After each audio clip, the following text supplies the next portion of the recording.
Today's topic is eighth rule of root locus, जिसमें हम लोग देखेंगे how to calculate angle of departure and angle of arrival.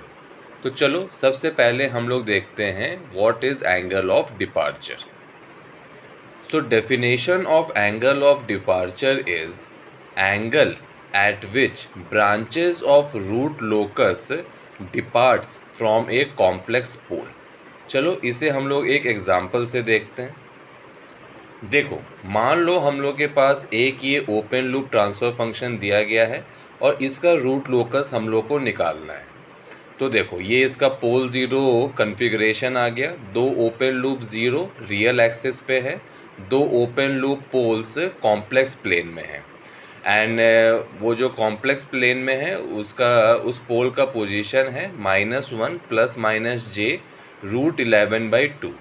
अब देखो, इसका अगर हम लोग रूट लोकस प्लॉट करना चाहे तो ये तो हम लोग को समझ में आ रहा है कि ये जो मेरे दो कॉम्प्लेक्स पोल्स है यहाँ से रूट लोकस ओरिजिनेट करेंगे, ये यहाँ पे मीट करेंगे, ब्रेक इन होंगे और फिर ये इधर इस ओपन लूप ज़ीरो के तरफ मूव कर जाएंगे। ठीक है, तो ये तो हम लोगों का एक तरह से रफ रूट लोकस प्लॉटिंग हो गया, लेकिन हम लोगों को तो एग्जैक्ट रूट लोकस प्लॉटिंग करना है। तो उस केस में देखो, हम लोग को ये डिफ़िकल्टी आएगा कि ये जो ओपन लूप पोल्स है और ये जो ओपन लूप पोल्स है, दैट इज़ जो कॉम्प्लेक्स ओपन लूप पोल्स है, इस ओपन लूप पोल्स से एग्जैक्टली किस एंगल पे मेरा रूट लोकस ओरिजिनेट करेगा। तो इस चीज़ को निकालने के लिए हम लोग के पास एक टूल या मैकेनिज़्म है जिसे हम लोग कहते हैं angle of departure.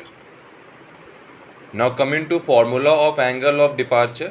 Angle of departure phi D is equal to 180 degree plus theta dash. अब ये थीटा डैश क्या है?